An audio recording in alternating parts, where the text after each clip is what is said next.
Bonjour Thierry Vaton, Bonjour Donnel, merci de me recevoir. un plaisir de vous recevoir sur le plateau de Sac Passé Paris, diffusé sur la plateforme Netplug Magazine. Pianiste, Oui. auteur, compositeur, arrangeur, aux Antilles, sur la scène internationale, dans l'imaginaire collectif également, vous êtes considéré comme une sommité de la musique. Quant à vous, qu'est-ce que cela vous dit? Sommité de la musique, c'est un grand mot quand même. En fait, je sais que je suis très apprécié dans le milieu musical, très respecté aussi parce que je pense que j'ai une couleur, j'ai ma propre couleur, j'ai mes idées, voilà, très tôt je me suis démarqué de ce que tous les autres faisaient. J'ai voulu apporter ma couleur par le côté jazzy des harmonies parce que j'ai une formation de jazz. Donc, voilà, donc j'ai apporté ma pierre à l'édifice. Et en fait, sommité, j'aime pas ce mot-là parce que ça fait comme si j'étais entre guillemets un dieu de la musique. Moi, non, je suis trop modeste pour ça. Et il y a plein de musiciens sur Terre, il y a plein de gens que je Mais considère vous savez, la comme modestie ne sommité. vous empêche pas de faire valoir ce que vous avez comme talent. Oui, je ne dis pas que j'ai pas de talent, mais sommité, c'est un grand mot. Alors, je préfère dire je suis un musicien reconnu, en fait. Je préfère cette expression-là. Un musicien apprécié, un musicien, voilà. Je sais que partout où je vais, je suis apprécié, je suis respecté musicalement. Et c'est parce que j'ai beaucoup travaillé, c'est parce que j'ai beaucoup donné dans cette musique, dans ce milieu. Évidemment, malgré votre côté modeste, on ne peut nous empêcher de dire que vous êtes une sommité. C'est gentil, merci. Je vous en prie. Vous avez commencé la musique très jeune, en 72. À quel moment vous avez eu le déclic? Et est-ce que vous avez toujours vécu dans une famille de musiciens? Alors, famille de musiciens, non. L'héritage musical vient de mon père, qui était musicien amateur, qui était saxophoniste amateur, et ma mère qui était mélomane. Donc, j'ai baigné dans un milieu musical. Il y avait tout le temps de la musique à la maison, il y avait tout le temps, dans toute la famille, on adorait de la musique, il y avait tout le temps de la musique, c'était très gai, et tous les styles de musique. Voilà. Après, l'amour de la musique m'est venu, je pense que c'est parce qu'il y avait un piano à la maison, donc j'ai fait du piano, j'ai commencé par la batterie, j'ai fait ça, j'ai pris des cours de flûte aussi, un peu de flûte, pas beaucoup, hein, un peu, et j'ai pris des cours de piano très jeune, classique, à l'âge de 8 ans, et en fait, le déclic s'est fait quand plus j'avançais en âge et plus j'étais attiré par la musique, attiré par le jazz. Quand je suis arrivé à Paris, j'étais plus souvent sur un piano qu'en cours, quoi. Donc après j'ai appelé mes parents, je leur ai dit que je veux faire ce métier-là, je veux faire de cette passion Donc vous mon étiez métier, venu à Paris pour faire des études? Voilà, pour faire des études, que j'ai arrêté d'ailleurs, mais ça n'a pas été de gaieté de cœur pour mes parents, en tous les cas, quand ils ont appris cette nouvelle. Mais ils m'ont pas lâché, quoi. Ils m'ont soutenu. J'ai eu cette chance d'avoir des parents très compréhensifs qui m'ont poussé, qui m'ont soutenu. Qui m'ont dit, si tu es sûr que c'est ce que tu veux faire, on t'aide, on te le fait, mais fais-le sérieusement. C'est ce que j'ai fait le plus sérieusement possible. Et puis voilà. Formidable. Merci. Avec Tony, vous avez créé le groupe Musique au pays. Musique au pays au début des années 2000. Oui. Qui a en partie propulsé le créole jazz. Oui. Est-ce que vous pouvez nous dire l'origine de ce projet? Alors en fait, Tony et moi on travaillait, j'ai eu la chance de collaborer avec plein d'artistes antillais, dont Tony, et lors de nos nombreuses collaborations, je me souviens plus si c'était sur son disque, je me souviens plus quel disque, on en a fait plein, et après une séance, il cherchait un titre original, il manquait un titre, il manquait quelque chose. Et il me dit, il cherchait une idée originale, un truc qu'on n'avait pas encore fait. Et je lui ai dit, mais tu sais, moi, mon rêve, j'ai eu une formation en jazz, et j'ai appris à écrire pour Big Band, j'ai appris à écrire pour telle formation.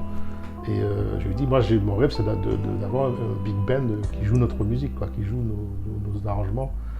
Et il m'a dit, ben allez, on y va, banco, tout ça. Il a réuni les sous, il a eu le courage de le faire, il a eu l'audace de le faire.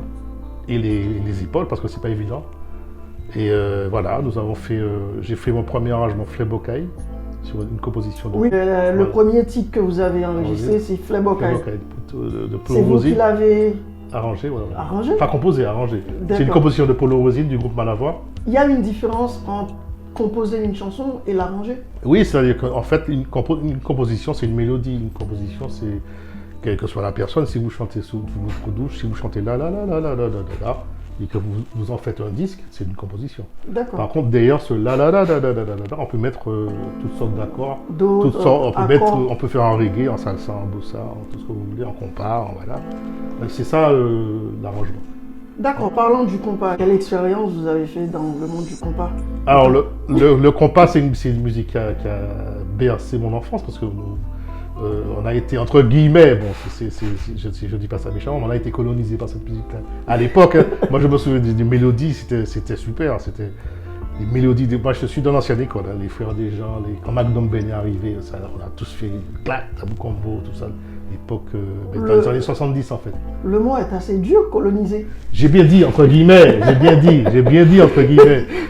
Colonisé par le compas. Voilà, parce que au contraire, c'est une. Là, on est autour des années 80.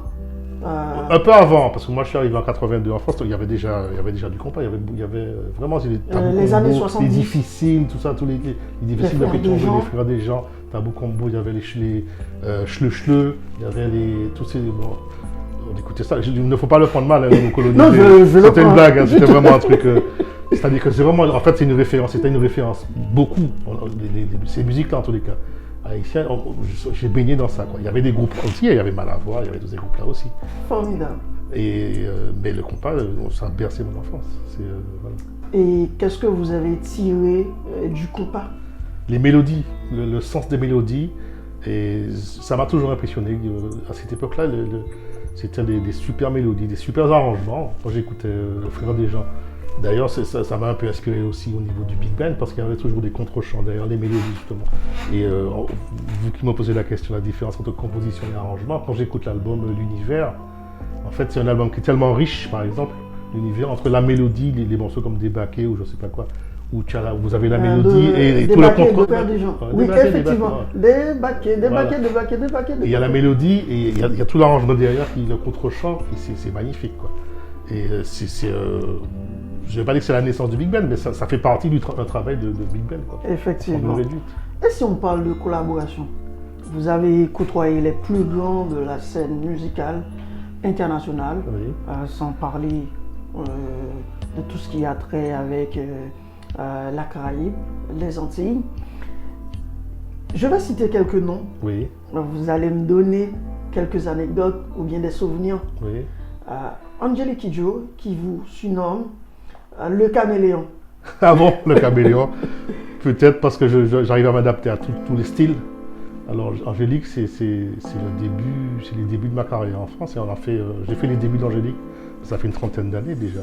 Elle n'était pas encore la diva qu'elle est maintenant, elle n'était pas encore la star qu'elle est devenue. Mais au début, en tous les cas, comme beaucoup d'artistes, on a écumé avec tous les petits clubs de parisiens, toutes les petites salles, tous les petits festivals, et on a fait tout ça dans les années 87, 88. À partir fin 80 jusqu'à maintenant, quoi. Donc ça fait vraiment que je joue avec elle. Et j'ai découvert plein de choses avec elle, la musique. Vous gardez de bons souvenirs. Ah, c'est super, je joue toujours avec elle, et pas plus tard qu'hier, on était ensemble. Et c'est génial. Donc elle me surnomme le caméléon, peut-être par ma capacité à être très à l'écoute de ce qu'elle attend et de m'adapter à ce qu'elle demande, quoi, comme style musical. Elle vous considère comme un frère? Oui, c'est vrai. Ça fait 30 ans, c'est 30 ans de collaboration, c'est long, hein. C'est comme Tony, ça fait des années. Et ça vous fait quoi? Ça fait chaud au cœur, c'est bien. C'est une fierté aussi d'être considéré qu'une telle diva me considère comme son frère, c'est une fierté, c'est bien. Excellent. Et si je vous dis Myriam Makeba? Alors Myriam Makeba, ça a été un grand honneur. Alors là, je remplaçais, j'ai pas beaucoup tourné avec elle. J'ai remplacé le pianiste. Chaque fois, je me mélange dans les prénoms. Je crois que c'est Patrick Bébé ou Francis Bébé. Je crois que c'est Oulver, je me souviens pas. Bref, un des frères Bébé. J'ai remplacé sur à peu près 6 mois à peu près, et on a fait de super dates. J'ai eu l'occasion aussi, grâce à Angélique, de la rencontrer. On était en Afrique du Sud, on allait chez elle, on mangeait chez elle. c'était un grand honneur d'être reçu par cette dame-là aussi. Et on a aussi, grâce à Angélique aussi, fait un bel hommage à Myriam Makeba dans toute l'Europe, avec plein d'artistes africains, beau plateau. Là, j'étais chef d'orchestre, c'était vraiment magique. Super. Et si je vous dis Patrick Saint-Éloi? Ah, la voix, la référence du Zouk, Une des références du Zouk. Le feu Patrick Saint-Éloi. Ah oui, le feu, c'est que des bons souvenirs. En fait, j'ai eu beaucoup de chance dans ma vie. J'ai remplacé Jean-Claude Némrou dans Kassav. J'ai fait Kassav. J'allais en venir. Non, mais justement, ma rencontre avec Patrick, c'est lié à ça en fait. Je l'ai rencontré. J'ai Jean-Claude qui m'a permis de rentrer dans Kassav. Donc j'ai fait la connaissance de ce groupe. Déjà, c'était magnifique. Et après, une fois que Patrick a décidé de faire sa carrière solo, donc il a monté un groupe et on a fait des super dates. En fait, le mot qui me vient à l'esprit en parlant de Patrick Saint-Éloi, c'est impressionnant d'humilité et de professionnalisme en même temps. C'est un mélange de tout. C'est un créateur, c'est un mec qui quand on bosse avec lui, il entend tout, même si moi j'étais pianiste, donc jeune pianiste assez fougueux. Il m'a dit non, fais pas ça, non, fais ça. Fais ça, Patrick fais ça, et le résultat, au final, c'est lui qui avait raison. Super. Et si je vous dis Dédé Saint-Prix? Dédé Saint-Prix, alors c'est l'homme qui m'a permis en fait de faire mes premières preuves en sortie d'école en fait. En 1987, je sors de l'école d'American School avec plein de notes, là où je ma formation Big Band. De Paris. Voilà, de ma formation en Big Band. Et donc j'ai plein de notes dans la tête, j'étais jeune, j'avais 21 ans. Et Dédé, je ne sais pas comment ça s'est fait, c'est de bouche à oreille. J'ai un pote qui jouait avec lui qui me dit oui, mais Dédé, tu connais Dédé? Je lui dis oui, je vais le voir chaque fois qu'il vient. Il cherche un arrangeur pour son disque, pour son machin. Et voilà, et j'ai dit je suis prêt. Et Dédé m'a accepté. Il ne me connaissait pas. Hein. Il a entendu parler de moi. Il a dit allez, on y va, banco. Un petit jeune qui sort de l'école et il m'a permis de m'exprimer pour la première fois sur un disque. J'ai réalisé un disque, j'ai fait tous les arrangements de ce disque-là, sauf un titre. Et grand merci quoi. Grand merci. ça fait toujours plaisir de travailler avec ces gars-là. Ah oui, bien sûr.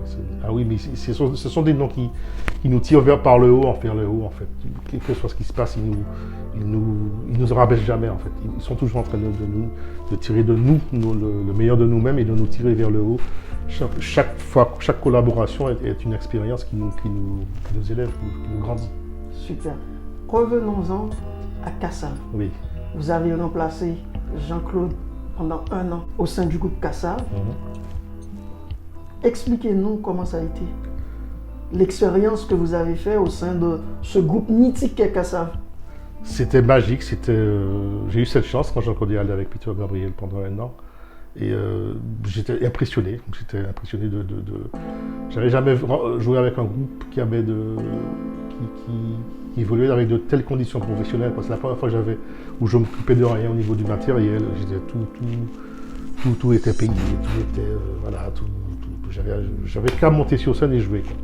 Apprendre les morceaux et exprimer mon art en faisant ce que je pouvais faire pour le remplacer le mieux possible Jean-Claude. Parce que Jean-Claude c'est quand même un monument et voilà, on a fait des dates incroyables et ce qui m'a impressionné aussi c'est de voir des gens qui parlent pas créole, qui ne comprennent pas souvent ce qu'on dit, mais qui chantent phonétiquement tous les morceaux quoi. Dès qu'ils faisaient une note du titre, les gens chantaient le morceau, que ce soit on a fait l'Afrique, on a fait l'Europe, on va en Hollande, ils ne parlent pas un mot de créole, mais tous les gens chantent devant, phonétiquement quoi. Ils chantent toute la mélodie, les cuivres, tout l'arrangement, tout quoi. C'est magique d'avoir un groupe qui a fait autant de tubes et puis qui a élevé la musique antillaise. Vous avez travaillé avec Jocelyne Biroir en solo. Oui. Qu'est-ce que vous pouvez nous dire de cette expérience où vous avez mis votre talent, vos compétences en sa faveur? C'est magique, quoi. De toute façon, dès qu'on travaille avec des gens qui ont cette aura des gens qui ont ce talent. Parce que Jocelyne, ça fait un moment qu'elle est là. Donc Jocelyne, elle a beaucoup d'expérience, elle a beaucoup de métiers. Et elle est très exigeante, elle sait ce qu'elle veut. Donc,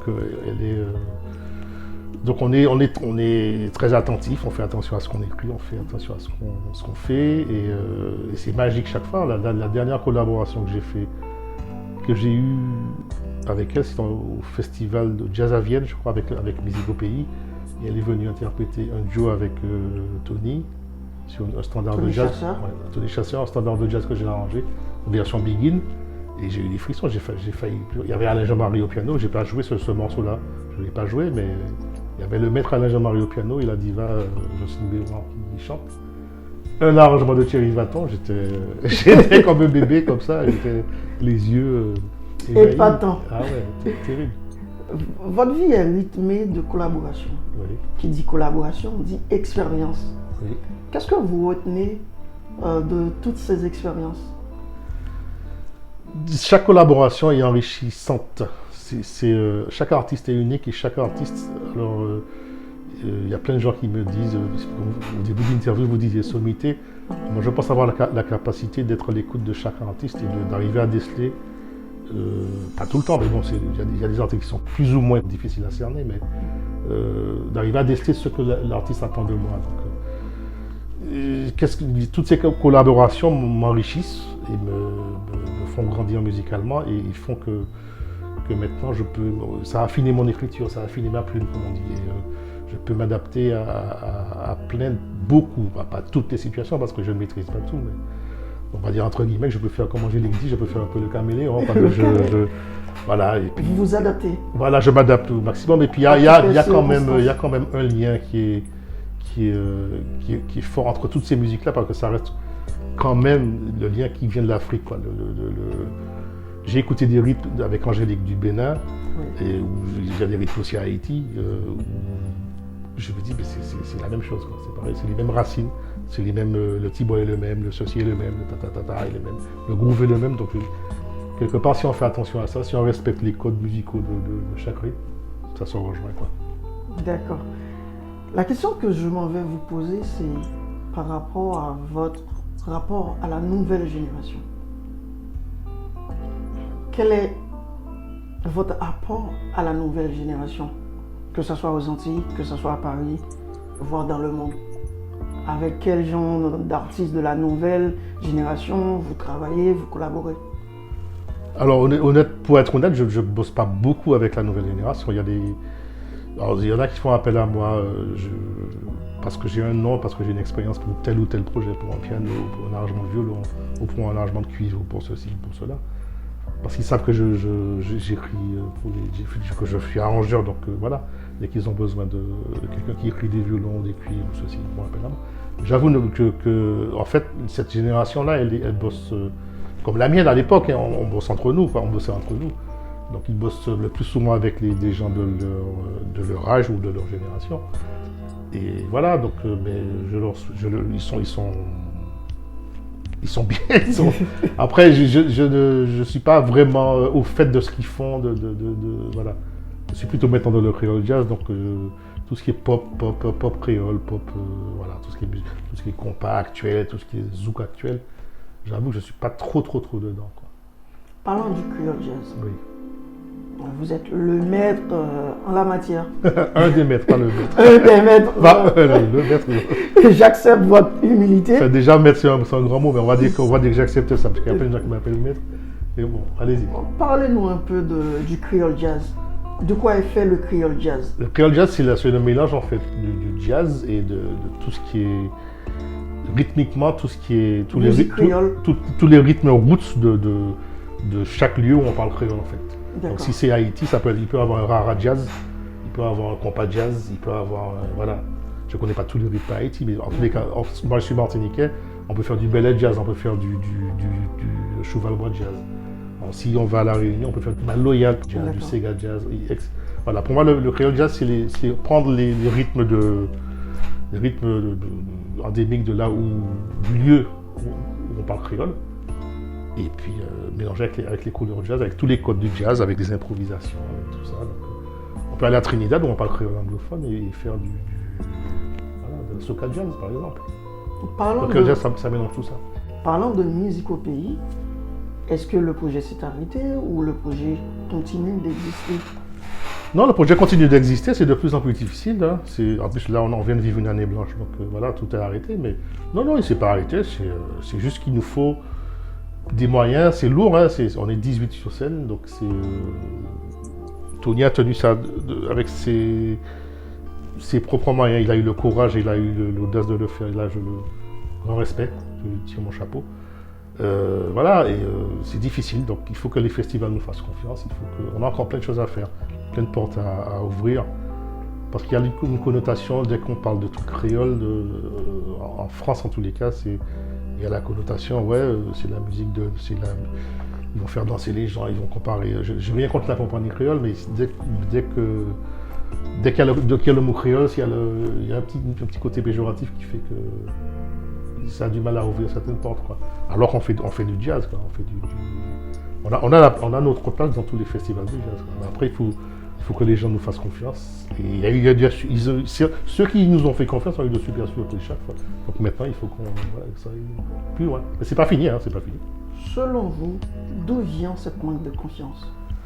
Mais comme je disais, c'est le côté péjoratif, c'est le côté doudouiste, dès qu'on parle créole, c'est le soleil, la plage, les noix de coco, les machins, tout ça, alors qu'il n'y a pas que ça, quoi. En temps normal, c'est des choses qui devaient être valorisateurs. Oui, mais je ne suis pas contre ça, hein. Je ne suis pas contre le côté noix de coco, plage, machin, au contraire. Mais il n'y a pas que ça, en fait. C'est comme si on réduisait la culture française au béret, à la baguette, au camembert, quoi. Voilà, pour moi c'est pareil, quoi. C'est réducteur. C'est réducteur, donc il faut juste ouvrir un petit peu le champ visuel pour dire qu'effectivement il y a ça, mais il y a aussi ça. C'est comme en Haïti. Je suis sûr qu'il y a des roots haïtiens qui sont magiques. Voilà, ou Paris, à la Réunion, dans tous ces pays-là, il y a des trucs où les musiques sont formidables. Parlant de festival, c'est beaucoup plus réflexif dans le sens que généralement, pour propulser notre culture, notre musique, on devait avoir nos propres festivals. Et selon vous, est-ce que ça ne pourrait pas être considéré comme un moyen pour permettre à notre culture, à notre musique d'évoluer ou d'atteindre beaucoup plus de personnes? Il faudrait, vous avez raison, il faudrait. Après, il faut avoir les moyens, il faut trouver les entités, les personnes qui ont les reins assez solides et les finances surtout, parce que monter ce genre de festival-là, ça coûte très cher. Il y en a qui ont essayé plein de fois, j'ai des potes qui ont essayé, après il aurait fallu, il faudrait qu'on se réunisse tous les créoles, pour faire un festival de la musique créole, un festival qui englobe tout ce qui est créole, quoi. Que ça parte du jazz à la musique, de la compagnie créole au jazz, par exemple. Mais ça reste créole, ça reste un festival de toutes les musiques créoles, et de tous les créoles du monde entier, en fait, où il y a Haïti, la Réunion, Guadeloupe, Mayotte, tout ça. Non, pas tout, je sais pas, tout on parle créole, quoi. D'accord. Ah, c'est magique. Vous avez fait énormément de festivals en tant que chef d'orchestre. Quelle expérience retenez-vous de tous ces festivals? En tant que chef d'orchestre, en tant que musicien, en tant que acteur culturel. Quelle expérience vous retenez de tous ces festivals?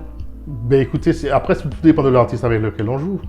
Mais l'expérience ce que je peux dire, c'est que le fait de faire autant de festivals, que ce soit avec, par exemple, des Saint-Prix ou Musique au Pays ou Angélique ou Kassav, c'est le côté brassage de culture. C'est ça que je trouve vraiment superbe. Par exemple, j'ai une tournée où on a fait Jazz à Vienne avec Angélique Kidjo. Son groupe était composé de musiciens je ne vais pas dire tout le monde, mais il y avait un bassiste du Nigeria, un percussionniste du Sénégalais, un chef d'orchestre martiniquais, un guitariste américain, un batteur chilien. Voilà, les festivals, ça rassemble, la musique rassemble. C'est l'univers, voilà. Moi, c'est ce que je trouve que ça met en avant les festivals, de rencontrer plein de gens, de mettre en contact plein de gens, de faire des rencontres improbables, voilà, de croiser plein de cultures. D'accord. Par rapport à vos projets actuels et futurs, vous en êtes où? Ben, j'ai eu une année blanche qui m'a permis de composer, de m'occuper de moi, de m'occuper de mon projet perso. Alors, après, je n'ai pas de date de sortie, je ne sais pas. Il y a des quand. collaborations? J'ai beaucoup d'invités, j'ai des invités, j'ai des... Un album? On verra. Je vais pas tout dévoiler, mais voilà, c'est en cours, il y a des choses en cours, il y a des collaborations. Ce serait bien que vous donniez l'exclusivité à Sac Passé Paris? Il y a un album en cours, mais je ne vais pas donner de date parce qu'il n'est pas fini, donc je ne peux pas vous dire ça va sortir tel jour, tel jour. Mais après, ouais, il y a des belles compositions, de belles collaborations que j'ai eu la chance d'avoir, et des surprises, des gens. On va retrouver des gens, il y a des gens qu'on a l'habitude de retrouver à tel poste, par exemple. J'ai fait appel à Michel Alibo, par exemple, tout le monde connaît Michel Alibo, bassiste. Mais j'ai fait appel à d'autres personnes qui m'ont dit ah, c'est lui qui fait ça, c'est lui qui fait ça. Voilà. Nous avons déjà hâte d'écouter ce projet-là. Mais ce sera l'occasion de me réinviter. Au plaisir. Au plaisir, c'est chez vous, vous venez quand vous voulez. Merci en tous les cas. Et je me ferai un plaisir également de vous réinviter. Merci. Nous allons aborder l'impact du confinement sur ce projet. Oui. Sur ce projet, est-ce que vous estimez que le confinement a été bénéfique ou néfaste par rapport à vos projets artistiques? Moi, pour parler uniquement de moi, ça a été, parce que j'ai la chance quand même de bosser toujours un petit peu, même si tous les concerts ont été annulés, tous les festivals ont été annulés. Tous les petits clubs qu'on faisait, tout ça, ça a été annulé, mais j'ai cette chance d'être intermittent déjà, donc d'avoir le soutien de l'État français. Et d'autre part, c'est de pouvoir bosser. Avec Internet, maintenant, on peut bosser. Oui, allô chérie, fais-moi un arrangement, je suis en Guyane, je suis en Guadeloupe, je suis en Martinique, je suis n'importe où. Voilà, on peut bosser comme ça, donc j'ai cette chance. Mais je sais que j'ai des potes qui ont beaucoup galéré parce qu'ils ne sont pas intermittents, qui n'ont plus de concerts. Qui n'avaient pas un statut d'intermittent. Non. Et là, je sais que pour beaucoup, c'est une grosse galère parce qu'il n'y a plus rien, quoi. Il n'y a plus d'entrée d'argent, il y a le frigo à remplir, il y a les factures à payer, il y a les loyers à payer, il y a tout ça à payer, il y a des enfants à élever. C'est difficile, c'est très difficile. Pour plein de gens, c'est très difficile pour plein de gens. Et pas que dans la musique, c'est un truc général, quoi. Moi, j'ai la chance d'avoir tiré de cette année blanche la musique heureusement qu'on est musicien, quoi. On peut pas sombrer dans enfin, on peut pas. Ça arrive, mais on peut pas. La musique nous aide, en fait, c'est ce que je veux dire. La musique nous aide à surmonter tout ça. Moi, j'ai créé, en fait. J'ai passé 1 an à faire de la création musicale. Donc, en quelque sorte, cette crise sanitaire, pour ne pas dire les confinements successifs, vous a amené à créer davantage. Voilà, à me recentrer sur moi-même et à faire beaucoup plus de création pour moi, personnel. Après, je bosse toujours pour les autres personnes, mais voilà. Formidable. Nous sommes quasiment à la fin de notre conversation. Comme je vous l'avais dit, c'est une conversation. Oui, bien sûr. Une conversation où on se parle à bâton rompu, oui. Où on se dit les choses, où on s'apprécie. J'ai apprécié le fait que vous avez accepté cette invitation. Qu'est-ce que vous voulez dire à celles et ceux qui vous ont suivi tout au long de votre carrière, tout au long de votre parcours? Qu'est-ce que je peux dire? Je peux leur dire de continuer à soutenir le Creole Jazz, de continuer à nous soutenir, de nous aider, d'acheter des disques, en téléchargement ou autre d'ailleurs, parce que c'est sans... Malheureusement, le nerf de la guerre, c'est-à-dire l'argent, a une place importante dans nos vies, donc sans ça, beaucoup d'artistes ne peuvent pas réaliser leurs rêves, beaucoup d'artistes, voilà. Donc il faut acheter les disques, que ce soit en téléchargement ou en physique, de nous soutenir, de venir nous voir en concert, d'aller en concert, d'assister à plein de choses, de soutenir la culture, que ce soit musique ou autre, mais ça peut être les bouquins, acheter les livres, acheter des... Voilà. On n'a pas parlé de votre livre. De nos livres, c'est pas mon livre, hein, oui. Avec Georges Vous avez collaboré avec Georges Granville, notre pianiste martiniquais. On a écrit des bouquins sur notre musique, sur la culture créole. Donc il y a le piano dans la musique créole, le premier bouquin, c'est un bouquin sur le piano, essentiellement le piano. Après on a fait des petits ouvrages, des recueils de partitions. Il y en a un qui s'appelle, pour les spéciales Noël, qui s'appelle Cantique Bocaille, et le dernier en date c'est sur un air de Creole Jazz. De Creole Jazz. Voilà. Formidable. Donc, je vous convie à l'acheter. Il est Achetez disponible sur sur Amazon. admc.fr, sur Amazon aussi, mais sur admc.fr, vous allez trouver tous les liens. www.admc.fr. D'accord. Voilà. N'hésitez pas à commander ce livre dans lequel vous allez tirer d'expérience musicale de Monsieur Thierry Vaton. Monsieur Thierry Vaton, un plaisir de vous Merci avoir Donnel de m'avoir reçu. reçu. C'était très enrichissant, super. Merci. À bientôt. À bientôt.